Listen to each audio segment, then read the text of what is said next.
So welcome to the Xenolinguistics panel 2949.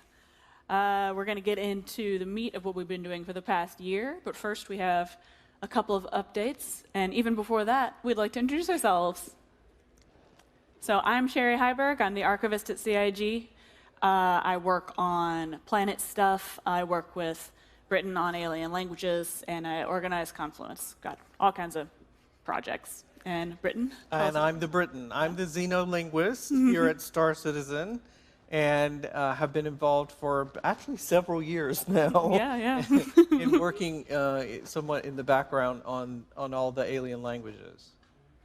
So let's meet Chris. Chris has been working more recently on some exciting stuff, and he will introduce himself. Okay, I'm Chris Harrow.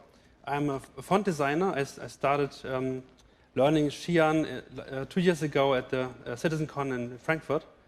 And I think right after it, I started creating a font that can be used easily or more easily or more natively. So I was working like 6 months on the font, and then I'm already also a Xi'an expert at the UAE Xenolinguistic Institute. It's a Discord server where we provide learning materials for interested people and everything you need for Xi'an and alien languages. Mm-hmm. Yeah, we've all been very impressed with Chris's hard work. Very happy to have him on as a font contractor. Without his work, we would not have the languages that we have. We depended on him very much to get the fonts ready for all the documents that we've put out. We very much appreciate him. And he has a couple of updates he'd like to tell you about. Okay, I think the last year, more on and off, I was working on the Xi'an language document. And I've completely worked through the document and found every Xi'an word that was not in the dictionary. Every word. Yeah. So many every words. Word. I added more than 500 words to the dictionary. So currently, I think we are at 1944 words in the dictionary. Mm-hmm. And yeah, I've completely reworked the document to include the new font and the native writing. So it's more, and I found completely reformatted the letter of Master Professor Tai, so everything is shiny and new. Mm-hmm. Yeah, and Britain also put out, what can you tell them what you put out with the international pronunciation? Yeah, so on the screen up here, we had almost from the very beginning out the gate, people wanting to know precisely what the sounds of Xi'an were in IPA, in the International Phonetic Alphabet. So it helps for the people who are super picky about the way things are going to sound. So we've added a few new sections to the document with Chris's help. I hope that everybody will find that information useful. Mm-hmm. Yeah, it should be published right about now. So if you go to the dictionary, the Robert Space Industries website, you should see a new update from the overview of the Xi'an language for diplomats. Oh, Chris, you should tell them about how the Xi'an font that you made works. Yeah, the font is an OpenType font, and it uses contextual substitution. So basically, it's a rule set. When you just type, in this example, Xi'an, you just type X, E, the second E for the long E. Then you type, I've added numbers that are adjacent to letters. They will be converted into the pitch marks. For example, this is the falling pitch in this example is a 2. Then you type SUE for swear.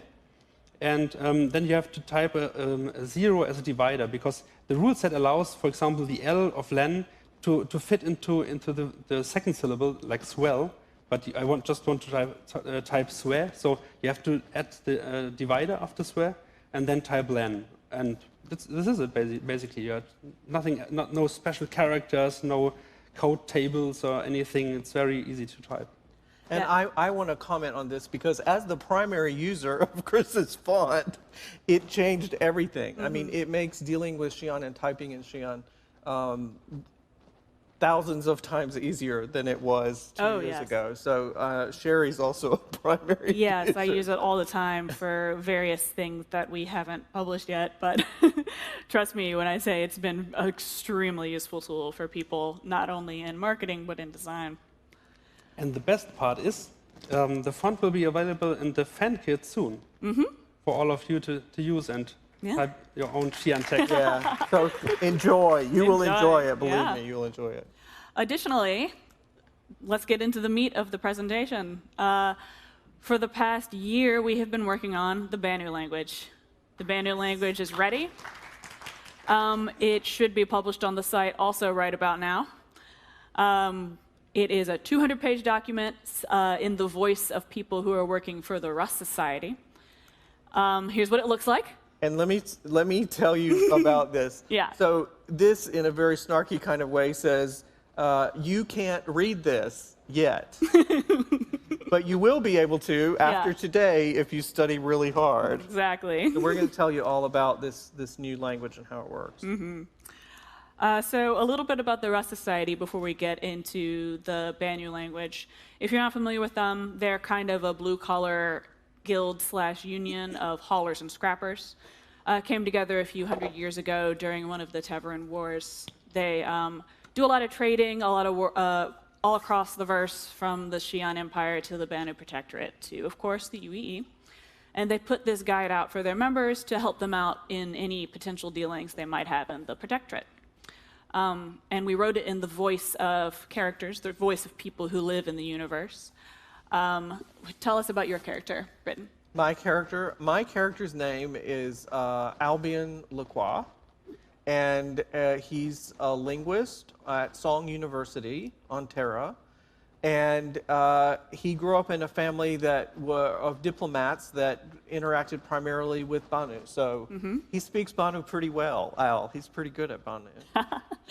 And my character, Reggie, she used to be a hauler. Now she is a teacher of Banu culture. She indentured herself for a little bit of time when she was,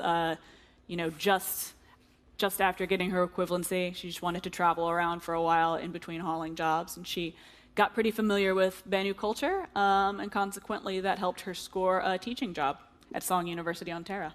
A little bit safer than hauling. Yes, safer than hauling and definitely safer than indenture. And, Sunda. Sunda is the Banu mentor for Reggie, who taught her all about Banu culture.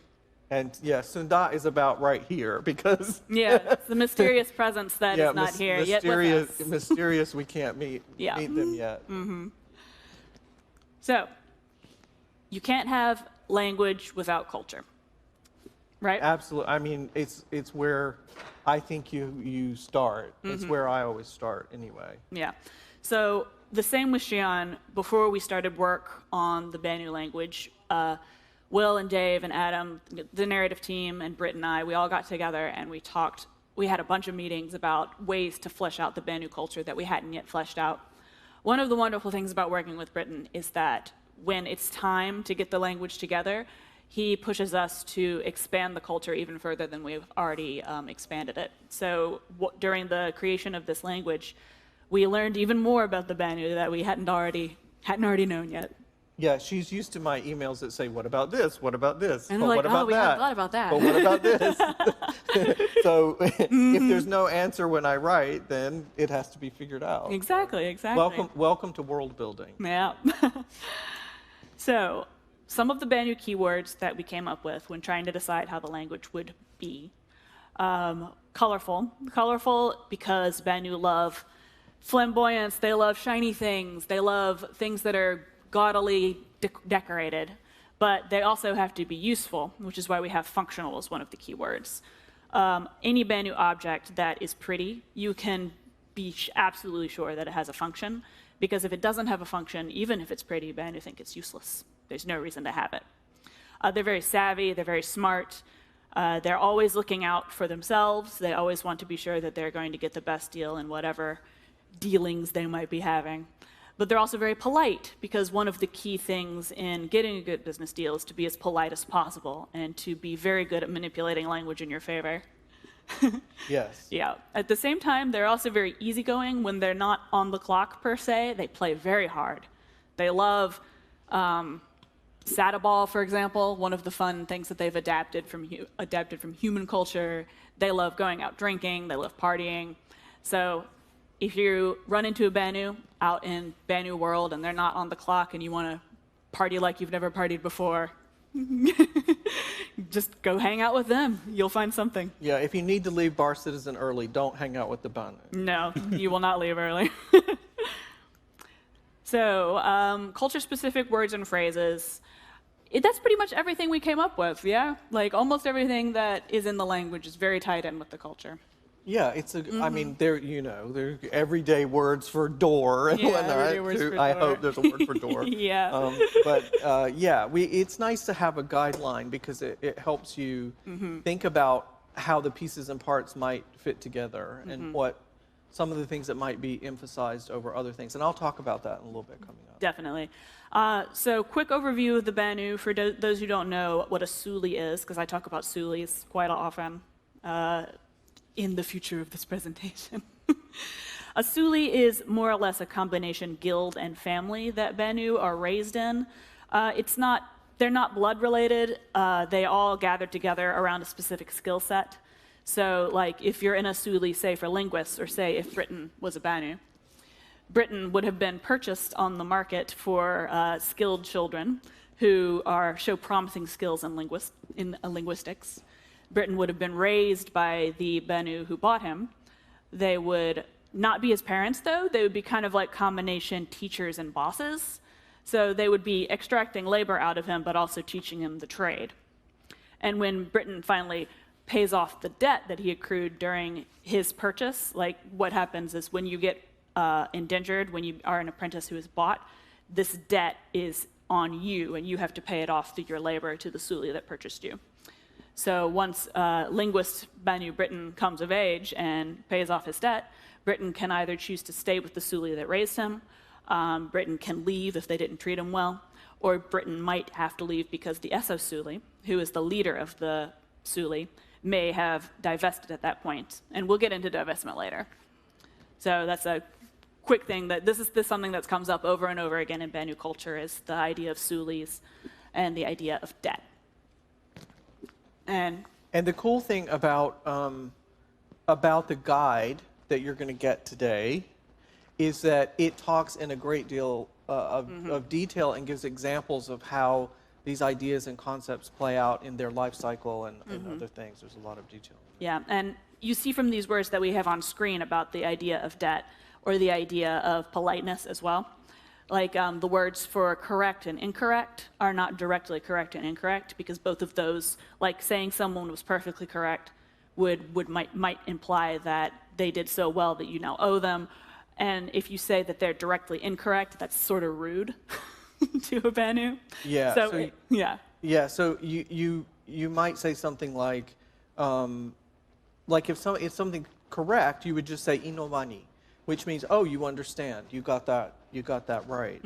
And if they don't, then if somebody doesn't understand, you don't want to say, oh, you're wrong. Oh, that's so rude. You might just say, eto jares or miyama, or I'll repeat that, or the person who has detected that you are wrong is going to kind of take some of the responsibility for your not understanding, even if it's really not their fault at all. Yeah. So those play out with the kind of normal conversational bridge phrases that you have in the language too. Yeah, and similarly, a direct "I'm sorry" doesn't exist. So if a Banu apologizes to you, they will probably say something like, "I'm sorry you're offended," Yeah, or like, "I'm sorry you're upset." Yeah, yein zeto, or something like that. I acknowledge that you are unhappy about something. Yeah, so they're saying, "You're unhappy. I didn't do anything wrong, but you're unhappy, and let's just get that out there." Yeah. And they have no idea of pure art. I get more into this later, like I said earlier, but that object on the screen it looks very pretty. It looks like something you might see on a shelf, but it's a tool that Banu use to help them make decisions. Yeah. Yeah. Or attract attention. Yeah. The word for like beautiful or pretty just means it's eye-catching. It gets your eye. It doesn't necessarily mean that there's some well-defined version of what beautiful is. It just means people pay attention to it. lamba. They look at it. Yeah. Yeah. So scavenging and adapting are some other key cultural things that Banu do. They are known for finding any good tech that they like or any good ideas that they like and just like pulling it whole cloth into Banu culture. It's like they find a good working engine, for example. It's not even just like cultural thing. It's like, oh, this engine is great.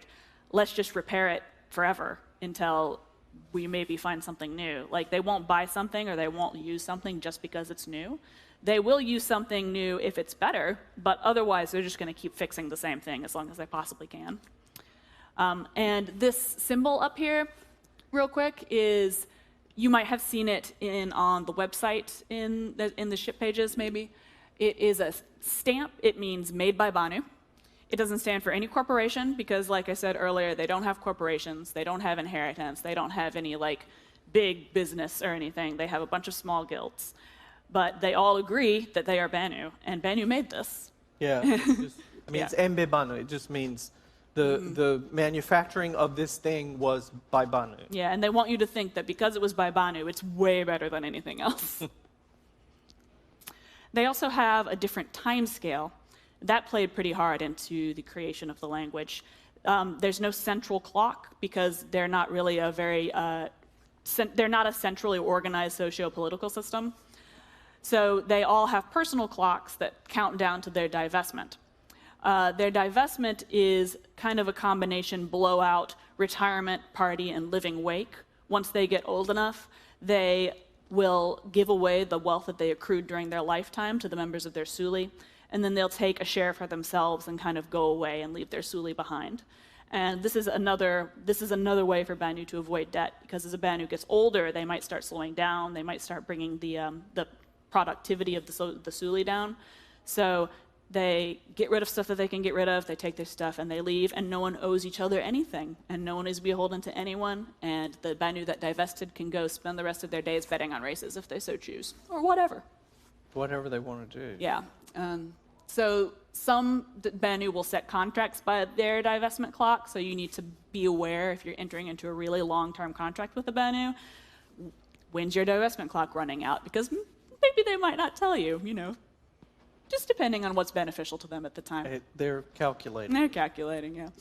But yeah, so this will be something that you run into, and it can be a little bit confusing for humans, but again, because they're Banu, they're happy to help you out if you ask them questions. But you do have to remember to ask them questions. So Banu physiology also played a big role in the creation of the language because they don't have any gender. They don't know he or she. They will happily adopt words if you want to be called he or she. They don't really care. It's no big deal to them. But in the core of the language, they use a singular they to refer to one another. They have very short sleep cycles, so they see that humans sleep for around 8 hours at a time. They think that's a little weird. They think that's ganga, excessive. Excessive, like Drambas ganga. Yeah. It's sleeping for too long. Exactly. They can sleep sitting up. They can sleep lying down. They usually catnap for about 8 minutes at the time throughout the day. If they sleep for a long time, they might sleep for up to an hour. It's a really long time. And if a bunch of them are tired at once, they'll just kind of cuddle on this big sleeping platform in a big Banu pile. But it's not necessarily going to be horizontal. Maybe they'll lean against a wall. Maybe they'll just sit in a chair. It just depends on how they're feeling at the time and what the Suli is like. They can also eat or drink almost anything, and this is very important for humans to know because their idea of what's poisonous and breathable is very different from ours. So if you go into a Banu-only area or a Banu-majority area, you need to be sure what the atmosphere is made of, and you need to be sure that you can eat the food. Because they can eat or drink almost anything. Xi'an food, no problem.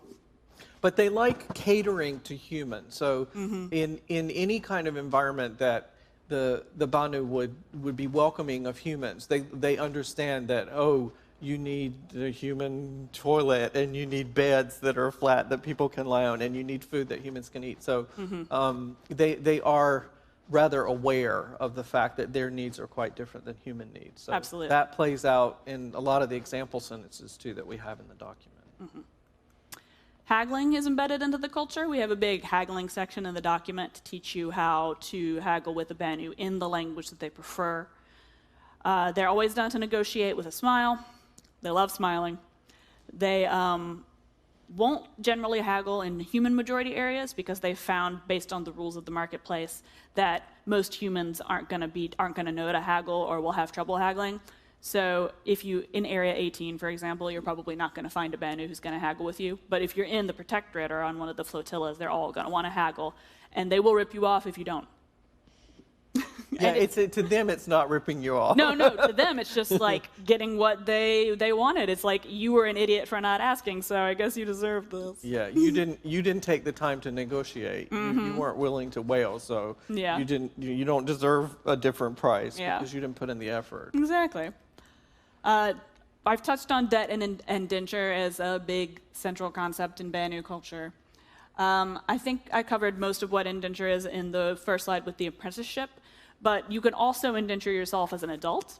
So if, say, you take on a huge amount of debt to a Banu or in the Banu Protectorate, or even in human or Xi'an space, if you're desperate enough, you can sell yourself to a Banu Suli or to an SO Suli, or you can go directly to an indenture Suli who will place you into, something that suits your skills. Yeah, it's like a indenture agency. Yeah, an indenture agency, Yeah. more or less. This, to the Banu, is the most humane way to pay off debt, because to them, chaining someone to a debt that they can't pay for the rest of their life and having to live like, oh, if only I could pay off this debt, that to them, that's monstrous. But to us, the idea of indenture is monstrous because we're different. No, there's an example sentence in the document about indenture being a pathway to financial freedom. Yeah. Famille, to be free of debt. Yeah, and to a Banu, this is just like going through apprenticeship, so they really don't see the big deal. Yeah. Yeah. And now that we've covered a bunch of bits of Banu culture, there's a lot more in the Rust Society document, so do read it as soon as you can. Let's pass the clicker over to Britain, and we will talk Okay. about the language. We'll talk about the language. Yeah. And okay, that's where we are. Okay, let's keep going.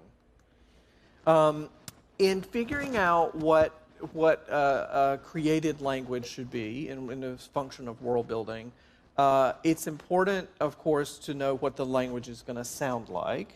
So out the gate with this document, we're talking in IPA about how everything sounds.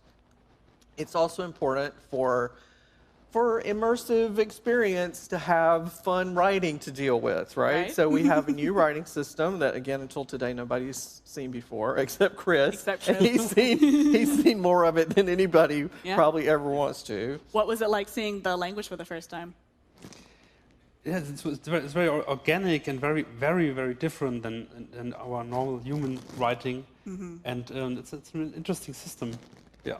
Yeah, it's a new system. It's kind of similar to some things in human writing, and I'll talk about that a little bit coming up. But it's also different. Yes. So the other thing is grammar, right? So there's some things in grammar that are related to culture directly sometimes.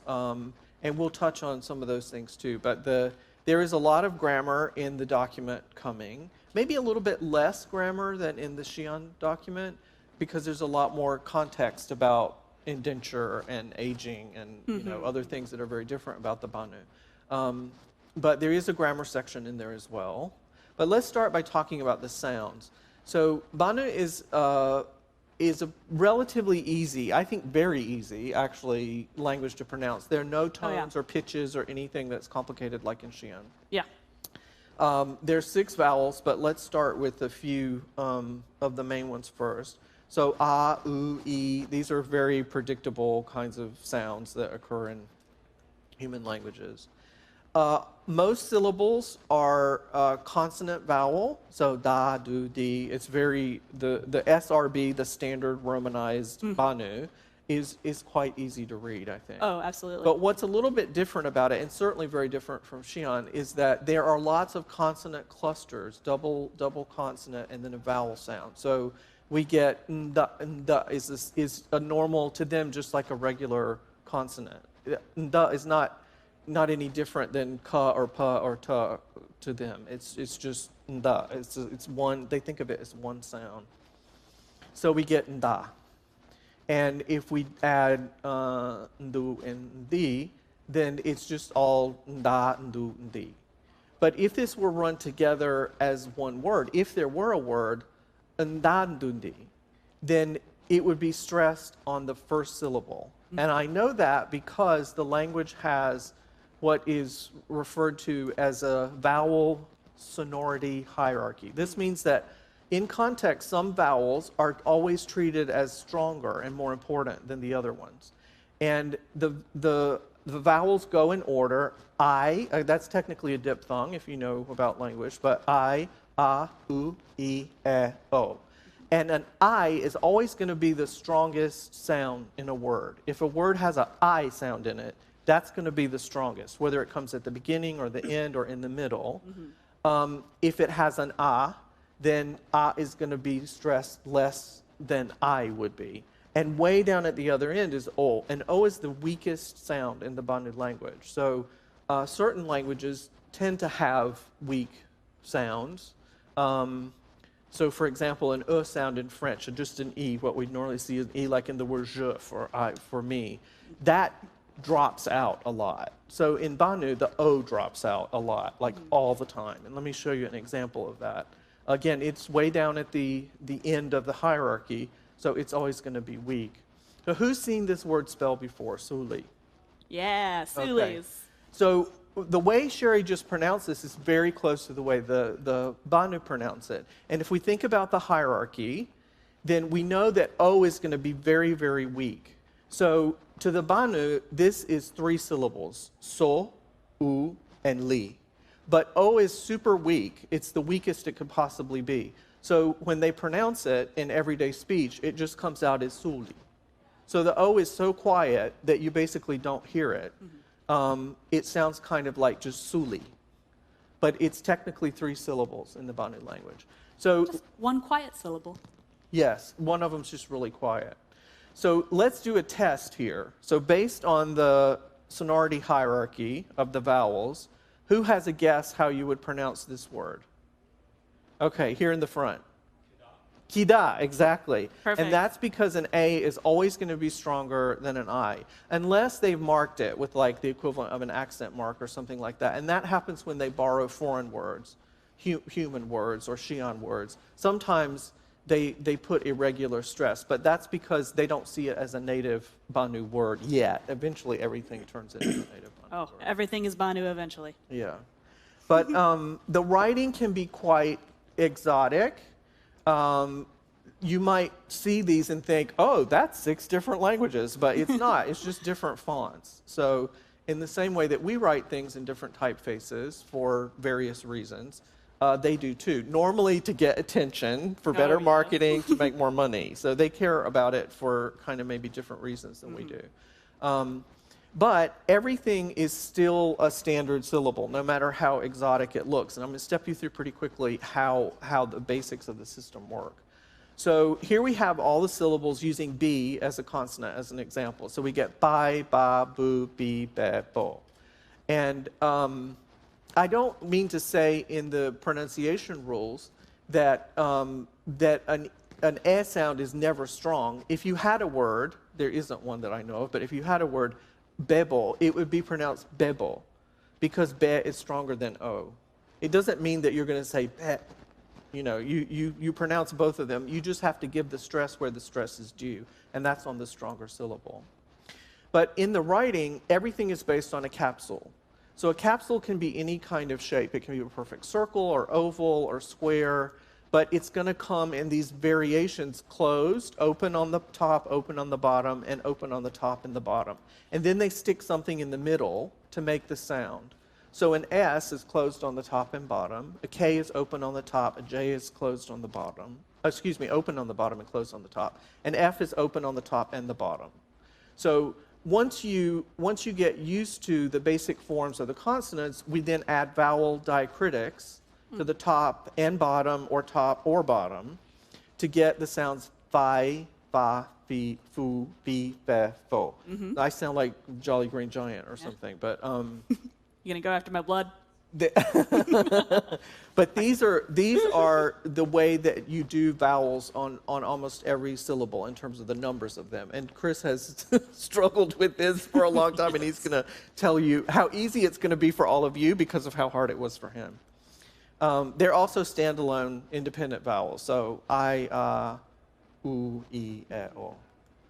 And if you ever see a big block of Banu text, it's going to be centered and, vertically. It's always going to be centered, though. They write everything that way. The other thing is that there's almost no inflection in the language. So here we have the meaning for 1 wing or 5 wings. In English, we would have to have an S on wings because it's plural. But the Banu simply go for dasi go ipuma or futu go ipuma. And they don't, that word go in there is something we'll explain later, but there's no change. The words just stay the same, basically. Word order is important, like it is in many human languages. So unjo bubu osara is unjo messed up the food. Maybe they didn't do a great job of cooking it. But they do have stomachs of iron. Oh, yeah. So with osara ye bubu unjo, the food did not mess up unjo. That's very unlikely to happen. Yeah, I mean, the food won't mess up in Joe. He's fine. Yes. Probably fine. Joe's a human, right? No, unjo is Banu. So they. So then they. Yes. So the Banu don't use gendered pronouns. So everything is going to be they. And there's some tricky stuff about that when it happens in the plural in the language, but go read the document about that. We don't have time for that today.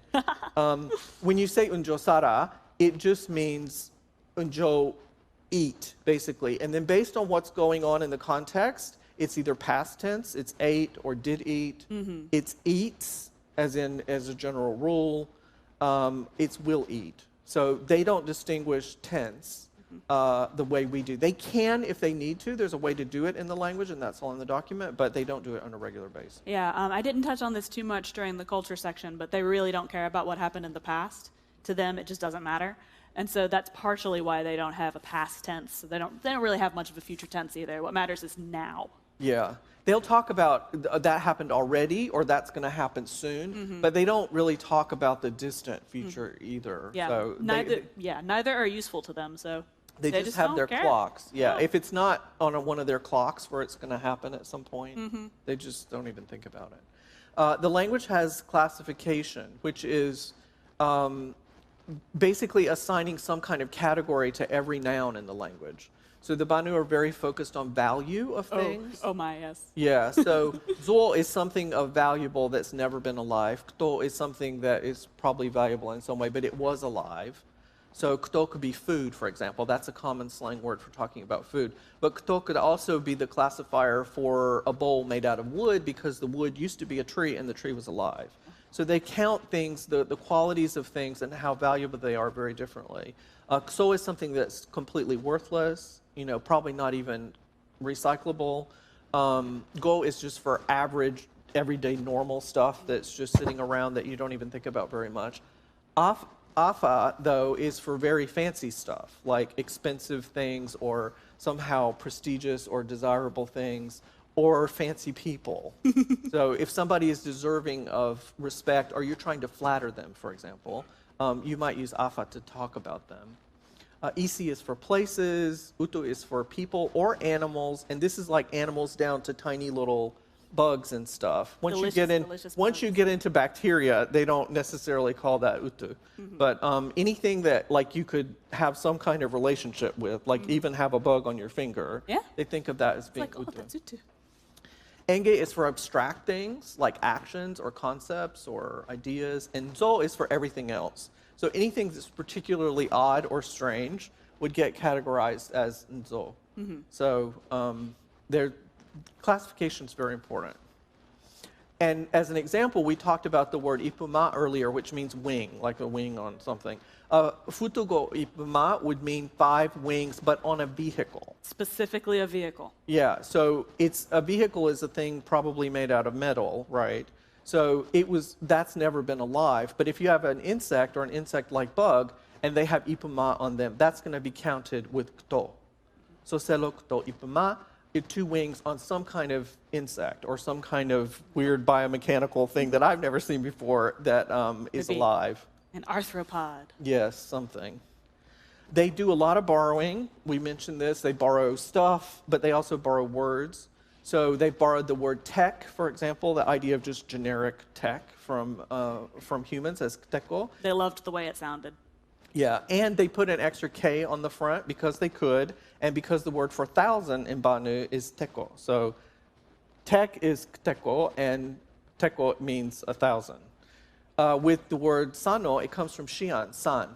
So that means san is basically, flight or travel, and they were really into the Gravlev technology. Oh, yeah. The Xi'an are pioneers in Gravlev technology. So when the Banu stole that or borrowed it, it's a more polite word, Yes. they borrowed the word for talking about it too. So sano actually is a verb that means to travel via Gravlev technology.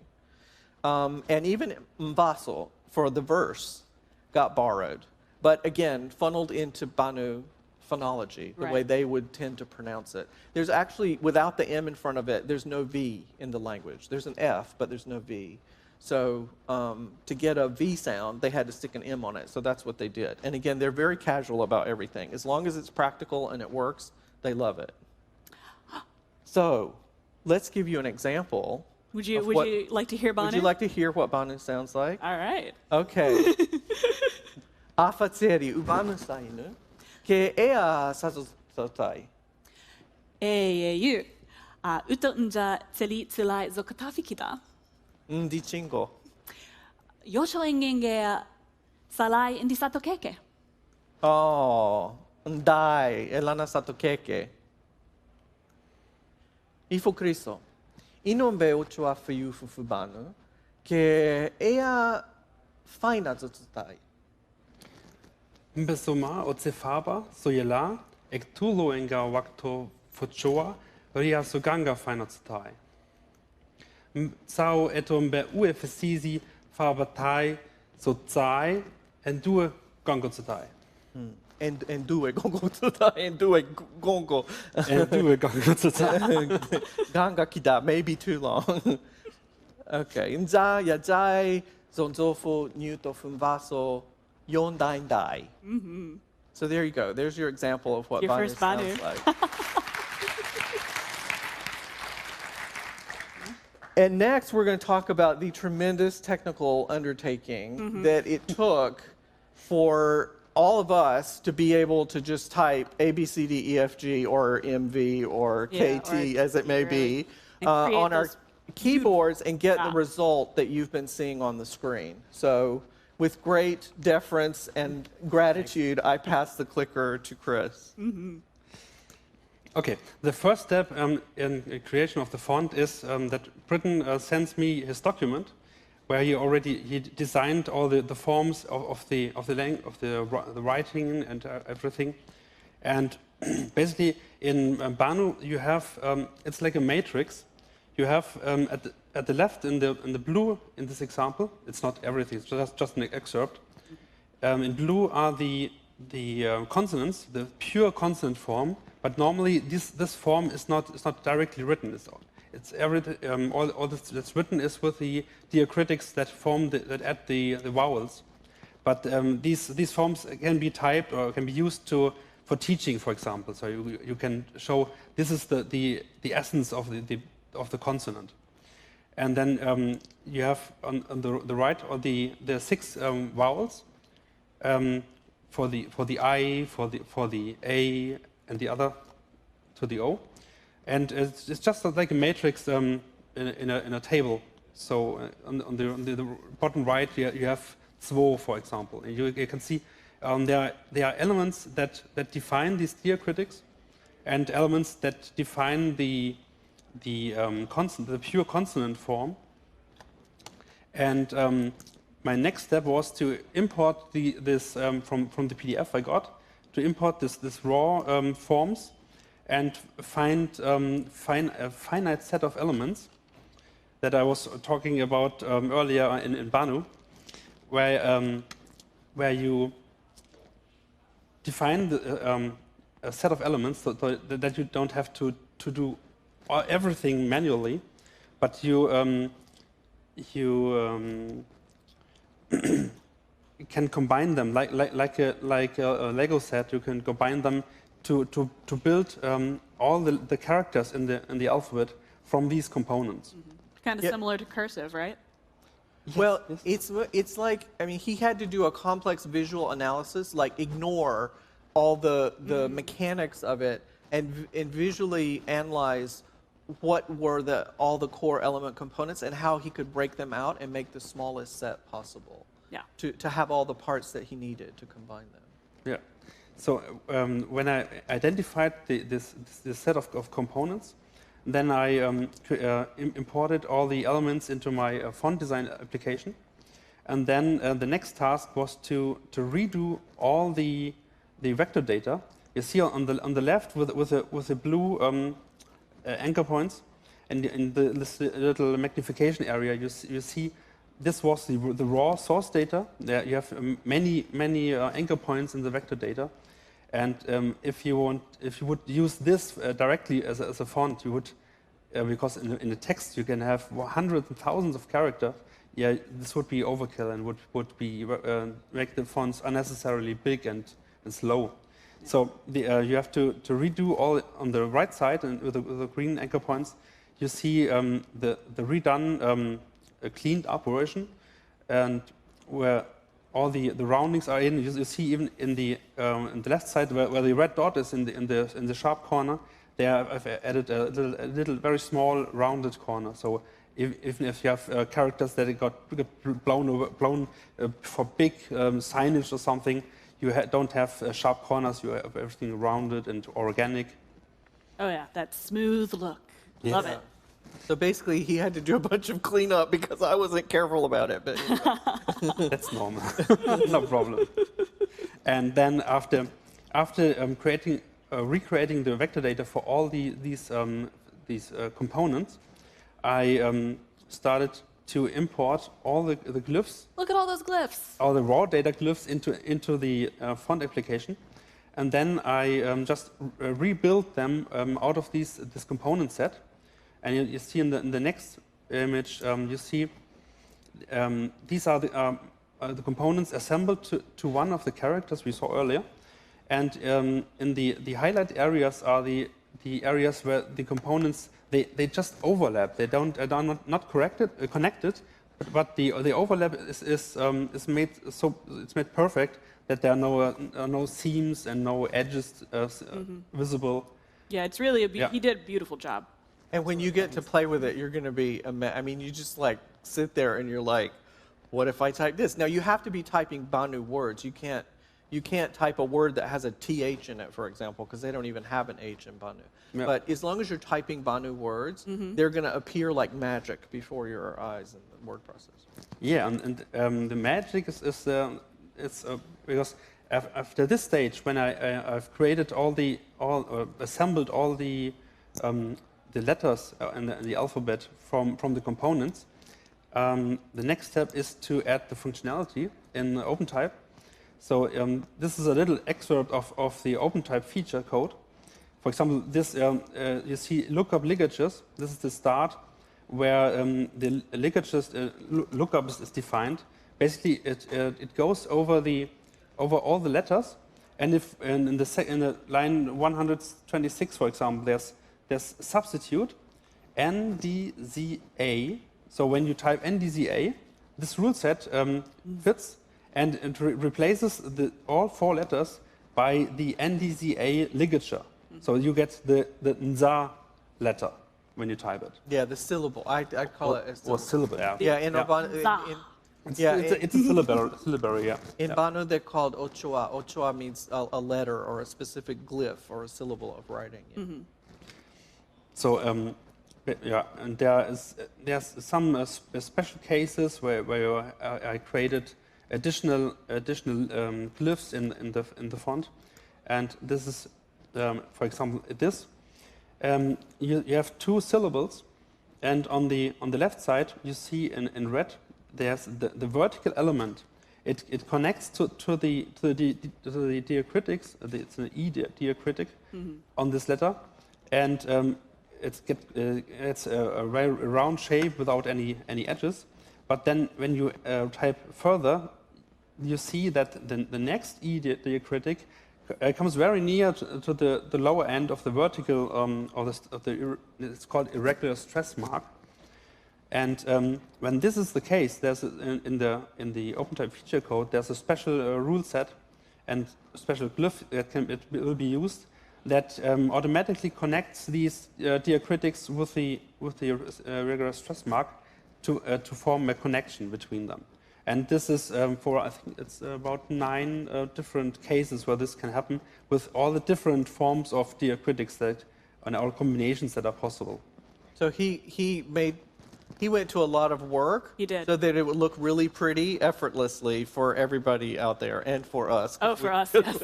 Yeah. We've had a lot of typing to do recently. Oh, yeah. Yeah, and with all the special glyphs I had to create to be able to combine these together, the Banu font has around a little bit over 900 glyphs in the font. It's not as hard as it sounds, though. It really isn't. Yeah, I've invested a lot of effort to make it easy to write. Yeah. And after this step, when you have the completed feature code with all special exceptions, and there are some things that Britton and me talked about and found out by working with the language. And for example, one day Britton sent me an email that, oh, we need a complete new consonant. Is this possible? Okay, yes, it's possible. And I think 2 hours later, I sent him the new set with all new consonants and vowel combinations because I had the completed components. It was just assembling them and form new syllables. I think it was more like 20 minutes instead of 2 hours. Okay. He's very good. He's very, very good with fonts. That's right. Didn't you? When did you guys introduce the currency symbols? Kind of late Yeah. on, Yeah, really. We added them later in the. Yeah, but I sent it to you, and I mean, an hour later, or maybe it was the next morning. But he's really fast. He's really good. Mm-hmm. And by doing this, we realized that all this currency and number situation had to be added to the Xi'an font too. So we directly expanded the Xi'an font with this functionality too. Oh yeah, that's right. The creation of the Banu font helped us identify areas that we needed to patch in the Xi'an font. Mm-hmm. It takes a village. Yeah, it does. It does. It takes a village. It takes a lot of real use cases. Yeah. Yeah. And it helps. As always, it's just like a real language. It keeps developing and it keeps changing. It keeps adapting to new situations as they arise. Just like the Banu. Yeah. Just like the Banu. Shall we move on and take some questions? Oh yeah. How much time do we have left? We probably have some time. We probably have a little bit of time. I think they'll come warn us if we don't have time. Yeah. But we'd be happy to take any questions that someone has. Skip to the next if we slide. have that. Yeah. What do you have?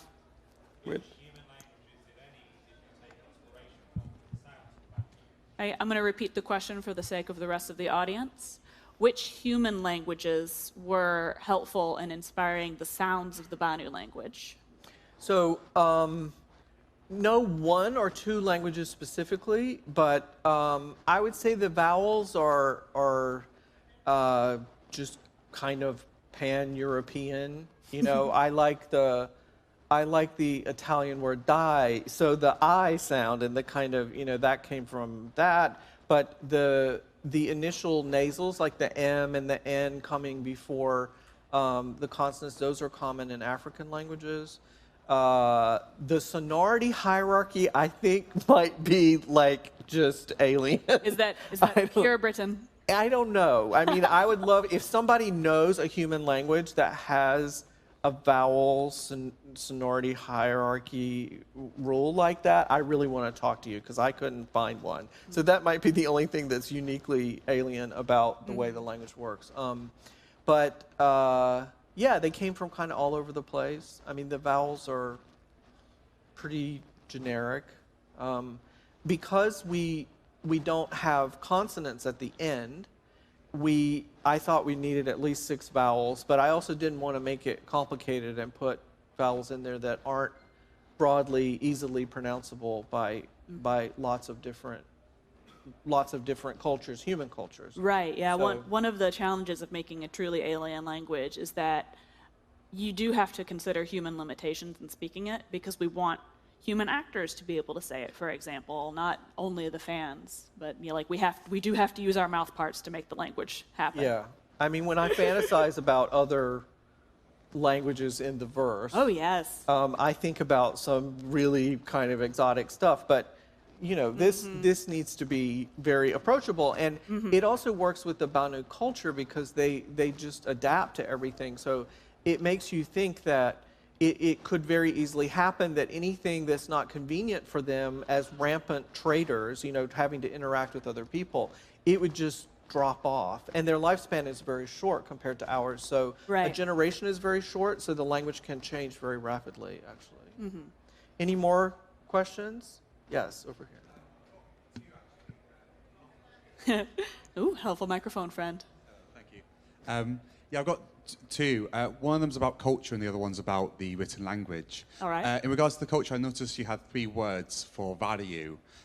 One which is inanimate, one that was organic, and one that is extreme value. So is it in Banu culture that there is a separation between non-organic and organic, but when it gets to a certain level, they just become like really valuable, and so there's no differentiation? And in regards to the written language, to write it out, like in Chinese, how you have to go from top and left to write out the symbols, is there a similar thing in the Banu language?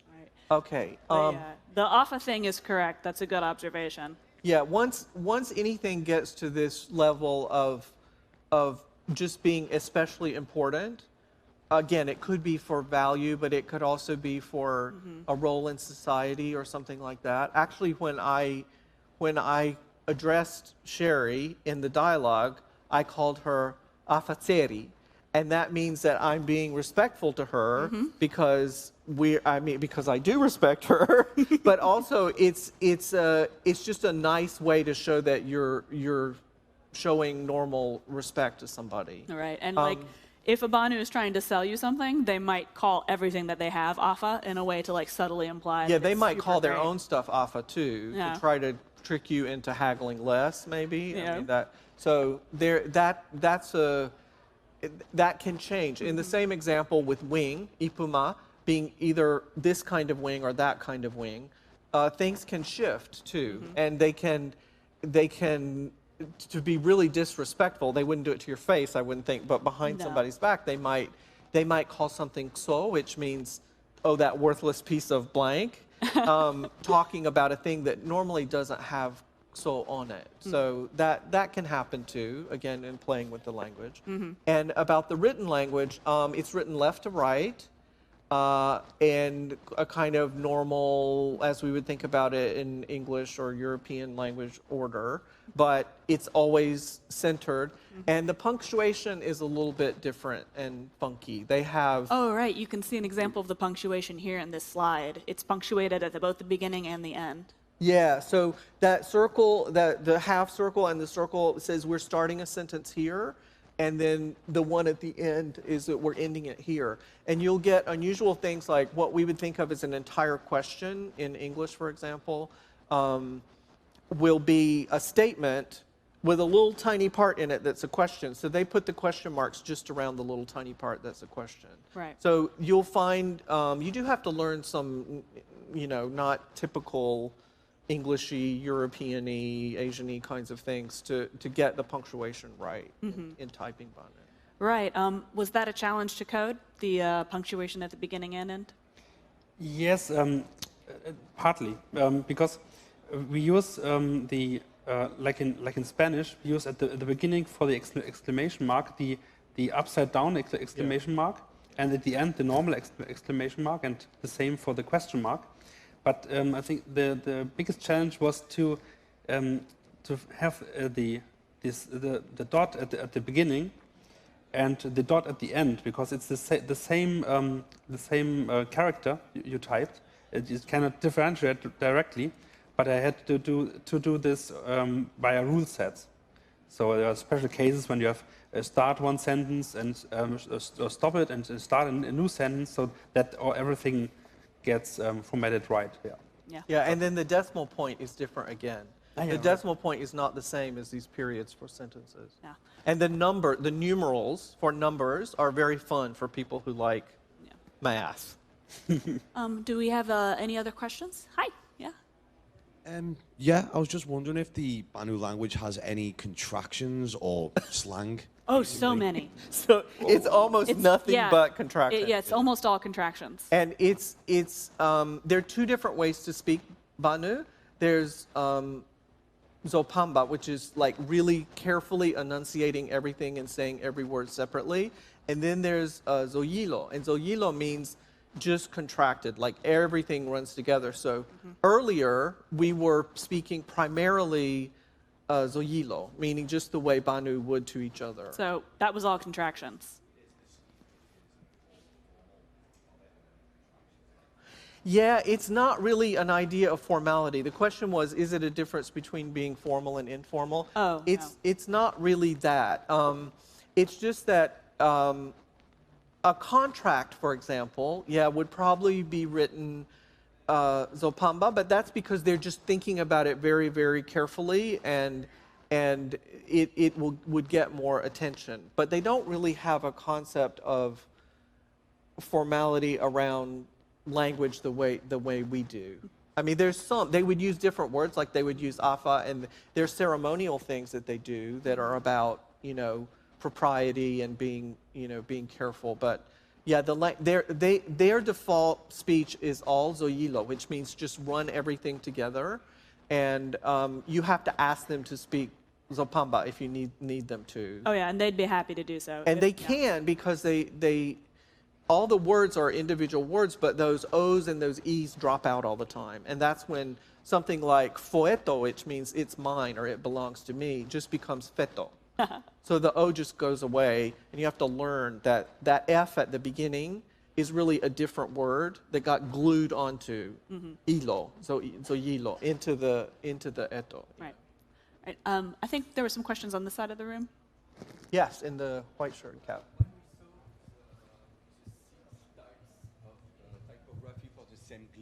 Can you speak? Yeah, I can't. I'm sorry, I can't hear. Sorry.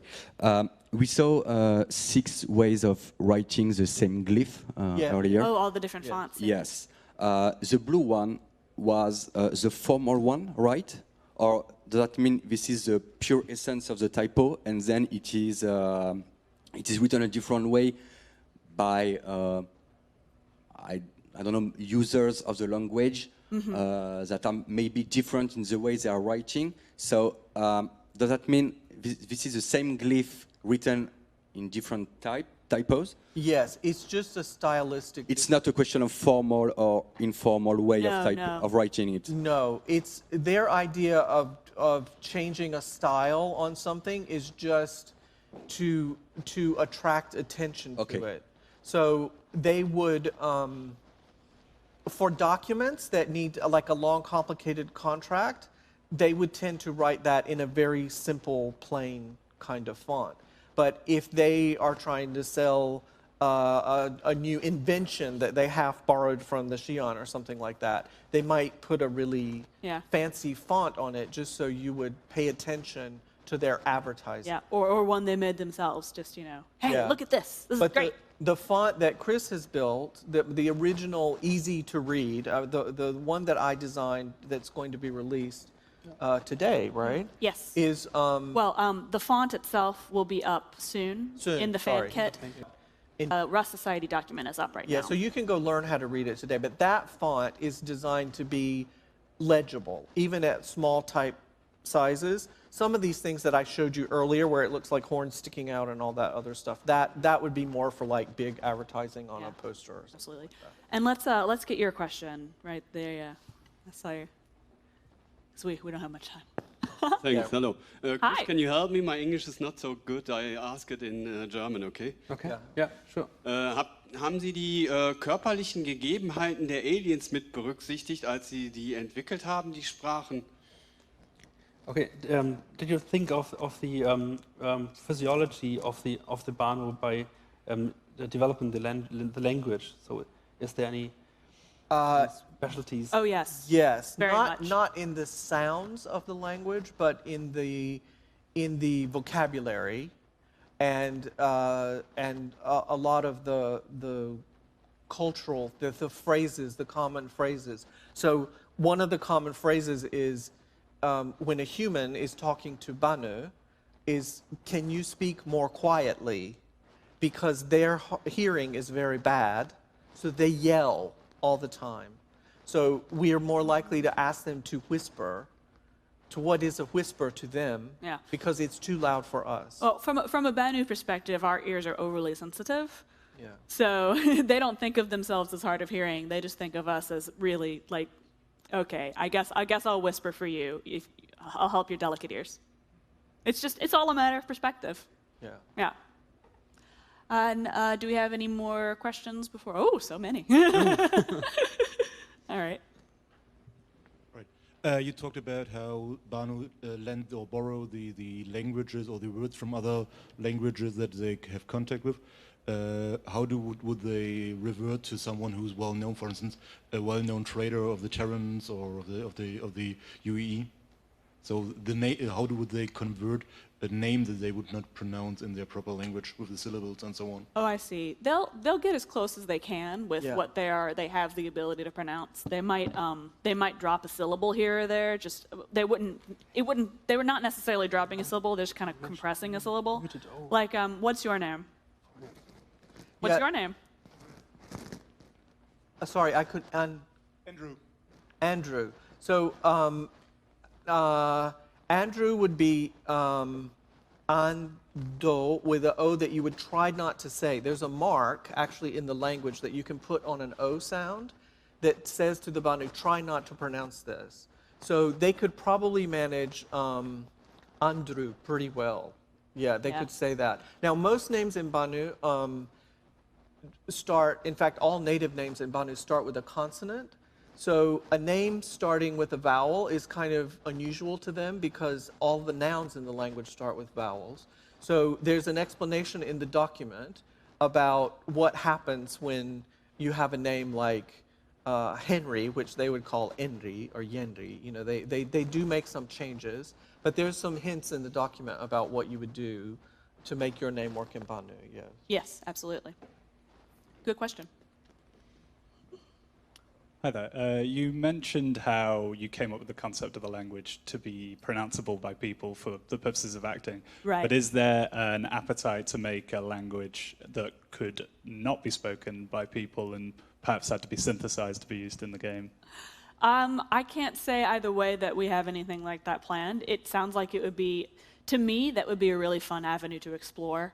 There are some ideas that we've passed around in among the narrative team that, again, I cannot get into, but oh, man. I mean, as an idea, I have an appetite for it. But Yeah, definitely have an appetite for it. We'll see how that plays out in Yeah. the future. And then the other question I had was, the glyphs are quite complex. Is there a sort of shorthand, handwritten version of the language that the There- player can Oh, write yes. more quickly? Yeah, there nothing is published yet, and I wouldn't say that it's absolutely completely fleshed out yet. But in the early stages of prototyping what Banu might be as a written language, I did come up with a shorthand, but it is considerably harder to read than what you see up there Yeah, because of what they do to get a cursive simplified writing Yeah, out of that. So for the time being, the closest thing to writing will be, you saw it in some of the font looking things up there where it's just,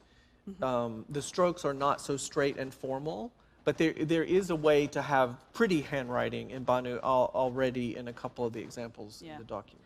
And just to emphasize, Banu as a language is very forgiving. As long as you get an approximation of the shapes that are in it, it doesn't have to be that perfect curve. It doesn't have to be that perfect balance. This is very much the Times New Roman to any English handwriting. Yeah. This is, yeah, you don't need to worry about getting this precisely right. Yeah, the writing is based on these rules about the capsule, and as long as you have something that is a standard capsule-ish shape, and the openings are where they need to be, and the curves in them, I mean, if the curve is bumpy at the left and smooth at the right, then as long as it's always bumpy at the left and smooth at the right, it doesn't really matter how bumpy it is at the left. Yeah. Correct. Yeah. There's a lot of tolerance, I think, for variation. Mm-hmm. All right. Are we still good on time? We were told we had 5 minutes a little while Oh, ago. okay. So maybe one more question, if anybody else has another. Yeah, does anybody have? Yeah. Okay, right in the middle. I'm sorry, I can't hear you. Can Yeah, someone... if you could just speak louder. If No, you don't have someone- a mic.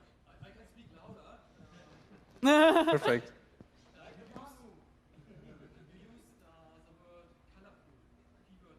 Colorful, yes.